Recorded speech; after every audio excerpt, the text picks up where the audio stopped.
전국에 계신 한인연합감리교회 교우 여러분, 주님의 이름으로 문안드립니다.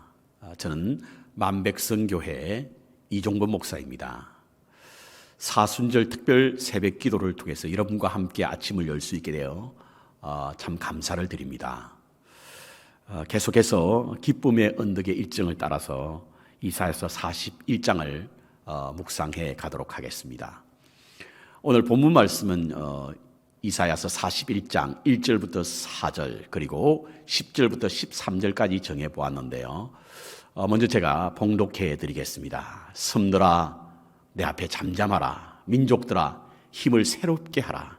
가까이 나아오라. 그리고 말하라. 우리가 서로 재판 자리에 가까이 나아가자. 누가 동방에서 사람을 일깨워서 공의로 그를 불러 자기 발 앞에 이르게 하였느냐. 열국을 그의 앞에 넘겨주며 그가 왕들을 다스리게 하되 그들이 그의 칼에 티끌 같게 그의 활에 불리는 초계 같게 하매 그가 그들을 쫓아가서 그의 발로 가보지 못한 길을 안전히 지났나니 이 일을 누가 행하였느냐. 누가 이루었느냐.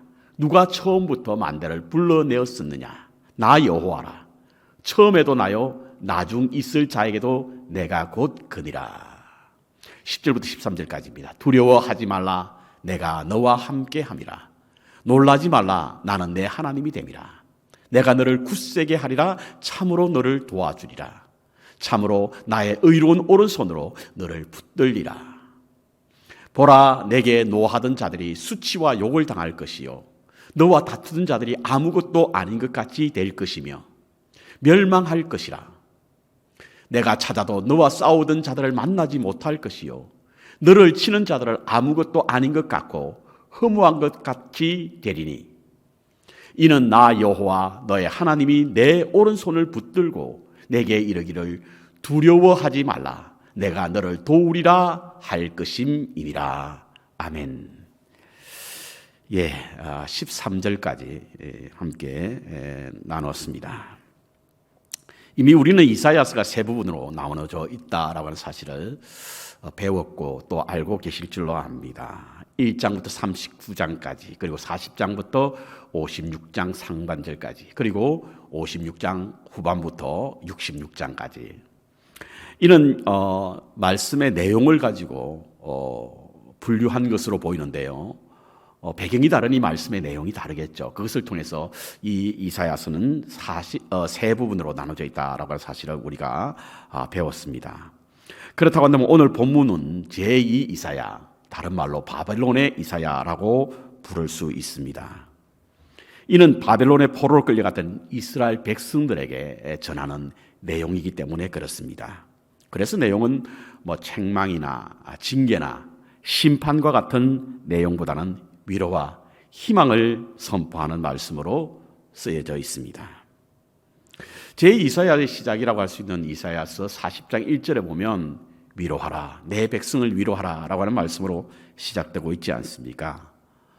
바벨론에 사로잡혀 70년이라고 하는 긴 세월 동안 그발 강가와 같은 수용소에서 지내는 이스라엘 백성들에게 하나님의 위로와 소망을 담고 있는 내용이 바로 제2 이사야라고 볼 수가 있습니다. 그 가운데 오늘 41장을 묵상하게 되겠는데요. 41장을 보면서 이곳에 나와 있는 말씀의 전체적인 내용의 흐름이 왠지 모르게 심상치 않다라고 하는 사실을 알게 합니다. 1절에 보면 잠잠하라, 가까이 오라, 변론하자. 이게 이제 유진 피터슨이 쓴 메시지 성경에 보면요. 진정하여라, 조용히 들여다보아라, 앉아 쉬면서 기운을 차려라. 바벨론의 포로로 잡혀가 있던 백성들에게 무엇인가 큰 일이 벌어지고 있다라고 하는 사실을 감지하고 있는 내용입니다. 그리고 5절에 보니까 섬들이 두려워하며 땅끝이 무서워 떨었다라고 하는데 이는 모든 나라 당시에 땅에 있는 나라와 섬에 있는 나라 모든 나라들이 다 그와 같이 벌벌 떨고 있었다라고 하는 내용이고요. 7절에 보면 그래서 그들은 자신들이 섬기는 우상을 만들어 사람들이 많아지고 그것을 세워 그들의 신들에게 빌고 서로를 위로했다라고 말하고 있습니다. 어려운 일이 생기면, 위험한 일이 생기면 가장 먼저 자신들의 신을 찾게 되죠. 그래서 우상을 만드는 사람들이 많아졌다는 것입니다. 그런데 10절에 보니까 하나님은 이사야를 통해서 이스라엘 백성에게 이와 같은 말씀을 선포합니다. 두려워하지 말라. 내가 너와 함께함이라. 놀라지 말라. 나는 내 하나님 여호와가 됨이라. 내가 너를 굳세게 하리라. 참으로 너를 도와주리라. 참으로 나의 의로운 오른손으로 너를 붙들리라. 이렇게 말씀하고 있는 겁니다. 모든 나라가 두려움 속에 사로잡혀 있을 때 이스라엘 백성들에게 하나님은 두려워하지 말라, 무서워하지 말라라고 하는 위로와 소망을 담은 말씀을 선포하고 있습니다. 왜죠? 왜 이와 같은 말씀을 하게 되었을까요? 자, 2절에 보면 동방의 사람이 일어나 이와 같은 참으로 두렵고 위험스러운 일들이 일어나고 있음을 보게 되는데요. 이 동방의 사람은 전체적인 문맥이나 혹은 시대적인 상황을 보면 바사 제국 고레스 왕이라고 할 수가 있습니다. 고레스 왕은요, 바벨론을 무너뜨리고 팔레스타인의 패권을 잡은 동과 서를 잇는 한 나라가 되고자 하는 그런 어떤 꿈을 가졌던 사람이 이 고레스 왕이었습니다. 다니엘서 보면 절대 강국을 자랑하던 난공불락의 바벨론 성을 무너뜨린 사람이 바로 이 고레스 왕이라고 쓰여져 있는데요. 그런데 이와 같은 고레스 왕, 모든 사람들이 벌벌 두려워 떨고 있고 무엇인가 일어날 위험 속에 있는 이 고레스 왕, 이 왕을 세운 사람이 누구냐라고 오늘 본문은 말하고 있습니다. 4절입니다. 이 일을 누가 행했느냐, 누가 이루었느냐? 나 여호와라. 태초부터 끝날까지 그를 세우고 이 일을 행하신 분이 바로 하나님이시라는 겁니다. 그렇습니다. 하나님이 고레스를 세우고 고레스 왕을 세우고 그를 일으켜 하나님의 역사를 이끌어가고 있다라고 하는 말씀을 오늘 본문에서는 전하고 있습니다. 그러니까 모든 것이 다 하나님이 하시는 일이라고 하는 것이죠. 그렇기 때문에 두려워하지 말라, 놀라지 말라 이렇게 말씀하고 있습니다. 그리고는 오늘 13절 이후에 하나님의 역전의 하나님께서 반전의 드라마를 펼치는 장면들이 계속해서 나오고 있습니다. 이는 바로 역사를 이끄시는 분이 하나님이라고 하는 사실을 이사야를 통해서 전하고 있는 것입니다. 그렇습니다. 하나님은 우리의 역사를 이끌어 가시는 분입니다. 여러분, 창세기 1장과 2절에 나오는 창조의 기사를 통해서 우리는 천지가 하나님의 손에 의해서 만들어졌고 운영되어 감을 믿고 또 알고 있습니다. 그런데 창조하신 하나님은 창조된 세계에 창조해 놓으시고 무관심하게 그냥 버려두지 않았습니다. 끊임없이 보고 계시고 그리고 관찰하고 계시며 간섭하고 계신다는 사실을 우리는 알 수 있습니다. 그래서 심지어는 2000년 전에 하나님께서 육신의 몸을 입고 역사 속으로 들어오셨지 않습니까?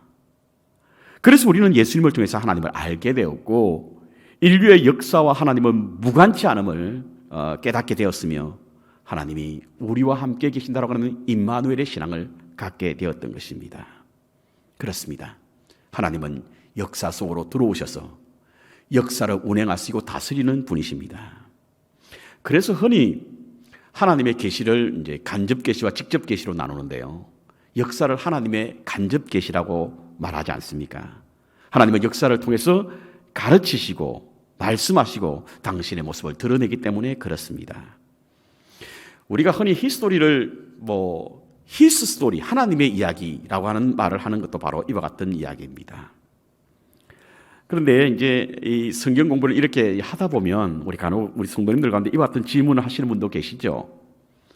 왜 우리가 우리나라의 역사를 보지 않고 왜 이스라엘의 역사를 공부하느냐? 성경에 나오는 여러 가지 이스라엘의 역사, 이것을 우리가 공부하느냐라고 질문하시는 분이 있는데요. 매우 좀 호감이 가는 그런 질문입니다. 그런데 성경에 나오는 이스라엘의 역사는요, 이스라엘의 역사가 아니라 하나님의 역사입니다. 하나님이 어떻게 역사 속에 개입하시고 그리고 역사를 운행하시는가, 이스라엘의 역사를 통해서 우리는 하나님의 역사를 볼 수 있기 때문에 그렇습니다. 그래서 하나님은 역사를 통해서 말씀하고 있는 것을 우리는 성경에 나오는 이스라엘의 역사를 통해서 알 수 있다고 하는 사실인 것입니다. 그렇습니다. 하나님은 역사를 이끄시는 분이십니다. 많은 곳에서 우리는 하나님께서 역사를 움직이시는 증거를 갖고 있고 또 보고 있고 또 믿고 있습니다. 그렇다고 한다면 오늘 본문에 나타난 역사를 이끄시는 하나님을 알 때 우리가 놓치지 말아야 할 두 가지 중요한 것이 있는데요. 그 첫 번째 것이 무엇이냐면 하나님은 사람을 통해서 역사를 만들어 가신다는 사실인 겁니다. 하나님은 초자연적인 역사나 기적을 통해서 역사를 만들어 가는 것이 아니라 사람을 통해서 만들어 가신다는 거예요. 물론 필요에 따라서 하나님의 초자연적인 역사를 이루십니다. 그러나 그 중심에 항상 사람이 있어요. 사람을 통해서 초자연 역사를 이루시는 분이 하나님이시라고 하는 사실인 것입니다. 그것이 하나님이 역사를 만들어 가시는 방법입니다. 하나님은 그 방법을 통해서 역사를 만들어 가시는 거죠. 하나님이 사람을 부르시는 것도 그리고 우리를 세우시는 것도 바로 이와 같은 이유입니다. 하나님이 사람을 찾으시는 것도 선지자와 예언자를 부르신 것도 바로 하나님께서는 사람을 통하여 당신의 역사를 만들어 가기 위한 것입니다. 그렇다고 한다면 오늘 본문에 그 사람이 바로 고레스라고 하는 겁니다. 고레스 바사의 고레스 왕이라고 하는 것입니다. 그렇다면 왜 고레스와 같은 원수된 이방 나라의 왕을 세워서 하나님은 역사를 만들어 가실까? 일반적으로 우리의 생각은 하나님은 하나님의 사람, 의로운 사람, 그리고 하나님의 백성을 통해서 역사를 만들어 가시는 것으로 이해하고 생각할 수 있습니다. 그런데요, 성경을 꼼꼼히 들여다보면 그렇지 않을 경우가 훨씬 더 많습니다. 욥기서를 한번 보십시오. 사단을 통해서도 하나님의 지혜를 가르치고 있습니다. 하박국서를 보십시오.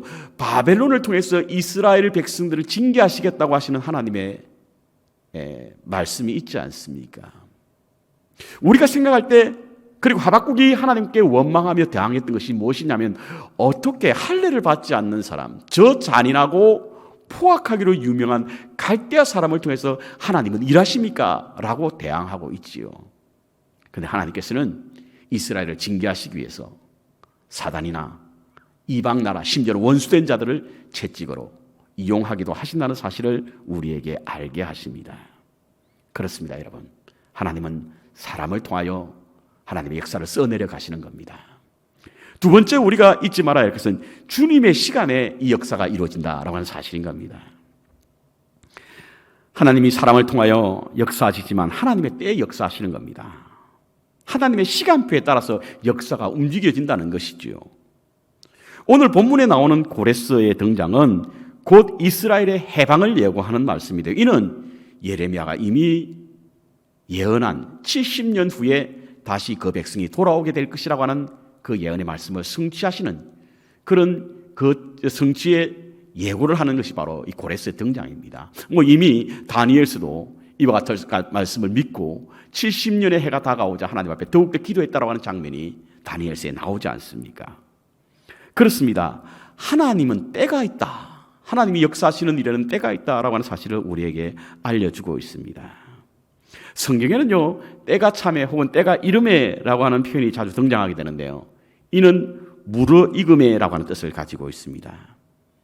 출애굽기에 보십시오. 이스라엘 백성이 430년 동안 애굽에 종살이를 하게 되었는데요. 때가 찼을 때 하나님은 그 백성을 해방시켜 주었습니다.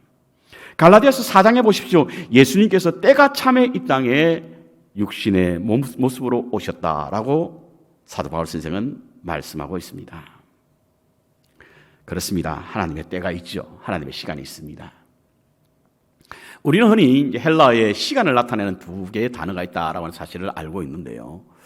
하나는 해와 달을 통해서 인류가 만들어낸 시간인 크노시스와 다른 하나는 하나님의 시간을 나타내는 카이로스입니다. 사도행전 1장에 보면 예수님이 성천하시는 모습을 보고 제자들이 함께 모여서 성천하시는 예수님께 질문했던 것이 있죠.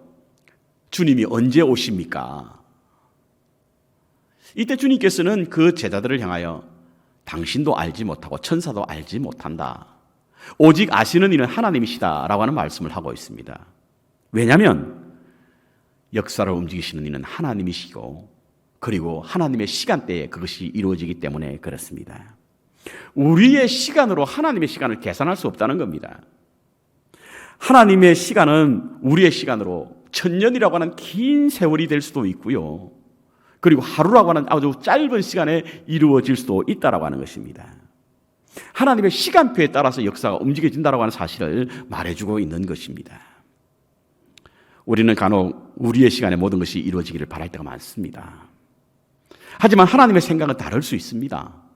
그것이 이사야서 55장에 나와 있지 않습니까? 여호와의 말씀에 내 생각은 너의 생각과 다르며 내 길은 너의 길과 달라서 다르다는 거예요. 그래서 우리의 생각대로 되는 것보다 되지 않을 때가 훨씬 더 많습니다. 우리가 가고자 하는 길보다 다른 길로 갈 때가 훨씬 더 많다는 거예요. 왜냐하면 하늘이 땅보다 높음 같이 내 길은 너의 길보다 높으며 내 생각은 너의 생각보다 높으니라. 우리는 이 길로 가고 싶지만 하나님은 딴 길로 인도하실 때가 많습니다. 그런데 그 길이 하나님의 뜻이 있는 길이라고 하는 거죠. 우리는 우리 때에 이루어지기를 원하고 있지만 하나님은 다른 때 그 일을 이룰 때가 훨씬 더 많습니다. 왜냐하면 그 때가 좋은 때이기 때문에 그렇습니다. 하나님은 시공을 초월하시는 우리의 현재와 과거 그리고 미래를 한으로 보고 계시기 때문에 하나님의 때가 가장 좋은 때입니다. 그러므로 하나님의 때를 기다릴 수 있는 지혜가 필요한 겁니다. 우리는 간혹 하나님으로부터 승낙을 받았다고 해서 응답을 받았다고 해서 당장 이루어질 것으로 생각하는데 그렇지 않을 수도 있습니다. 여러분 다윗을 보십시오. 그는 미소년 때에 사무엘로부터 기름 부음을 받았습니다. 그리고 왕으로 세움을 입을 것을 말씀했습니다. 그런데요 10년이란 긴 세월, 오히려 10년보다 더 많다라고 주장하는 학자들도 있는데요 그는 왕으로 세움을 받지 못했습니다. 30세가 되었어야 비로소 왕으로 세움을 입게 되었는데요 그 시간은 참으로 길고도 고통스러운 시간들이었습니다. 시편 40편 1절에 보면 그와 같은 지나온 시간들을 회고하면서 쓴 다윗의 마음을 담은 시가 있는데요 내가 여호와를 기다리고 기다렸더니 귀를 기울이사 나의 부르짖음을 들으셨도다. 깊은 기가 막힐 웅덩이와 수렁에서 나를 끌어주시고 나의 발을 반석 위에 세우셨도다. 그렇습니다 여러분. 다윗은 비록 하나님으로부터 승낙을 받았지만 하나님의 때를 기다릴 수 있는 사람이었고 그 때를 기다리고 기다렸더니 마침내 여호와께서 기가 막힌 참으로 말로 다 할 수 없는 웅덩이와 수렁에서 끌어올려 자신의 발을 반석 위에 세우셨다라고 하는 것입니다. 그렇습니다. 하나님의 역사를 이끄시는 하나님께서는 하나님의 때에 그 역사를 이루신다는 사실을 우리는 잊지 말아야 합니다. 자, 이렇게 사람을 통해서 역사하시고 그리고 주님의 시간에 이루어진다고 한다면 우리는 하나님의 손에 붙잡힌 주님의 손이 되어야 하고요. 주님이 행하시는 그 시간까지 흔들리지 않는 믿음으로 그 때를 기다려야 될 줄로 믿습니다. 오늘 두 번째 읽었던 41장 10절의 말씀은 팬데믹 시대 가장 많이 읽혀지고 그리고 사용되어지는 우리에게 크게 위로가 되고 용기를 주는 말씀 가운데 하나라고 알려져 있습니다. 우리는 지난 1년이 다 되도록 코비드-19으로 인해서 두려움과 공포 속의 시간을 보내었고 또 얼마를 더 보내야 할지 모릅니다. 최첨단의 과학이 최선을 다하여 총력으로 싸우고 있지만 힘에 부치는 듯합니다. 무서운 위력으로 여전히 우리에게 위협하고 있습니다. 백신이 개발되어 맞서 싸우고는 있지만 또 다른 변이 바이러스의 공포가 우리를 짓누르고 있습니다. 이와 같은 때에 이 말씀이 우리에게 묵상되어집니다. 코비드-19에 대한 해석들이 다릅니다. 어떤 분들은 인간이 가진 소유의 욕망으로 인해서 무분별하게 파괴되고 훼손된 것에 대한 자연의 반격이다, 균의 역습이다 라고 주장하는 분들이 있습니다. 매우 공감이 가고 설득력 있는 가르침입니다. 하지만 성경 여러 군데 나타난 말씀을 통해서 조명해 본다면 이와 같은 자연의 대재앙과 하나님의 심판이 무관치 않음을 알 수 있게 됩니다. 그렇다고 한다면 우리는 이와 같은 팬데믹 속에서 주님 앞에 겸비한 자로 스스로 성찰하고 돌이키고 깨달아 하나님 앞에 돌아와야 하고 동시에 내니 두려워 말라, 안심하라 라고 하는 말씀을 들을 수 있어야 될 줄로 믿습니다. 역사를 이끄시는 하나님을 믿고 바라보시면서 모든 두려움에서 이기시기 바랍니다. 동시에 하나님의 손이 되어서 주님의 역사를 이루시는 일에 소명자로서 귀히 쓰임을 받으시고 주위에 나타나실 때를 기다리는 믿음의 삶을 살심으로 하나님의 역사의 동력자가 되시기를 주님의 이름으로 축원합니다. 아멘.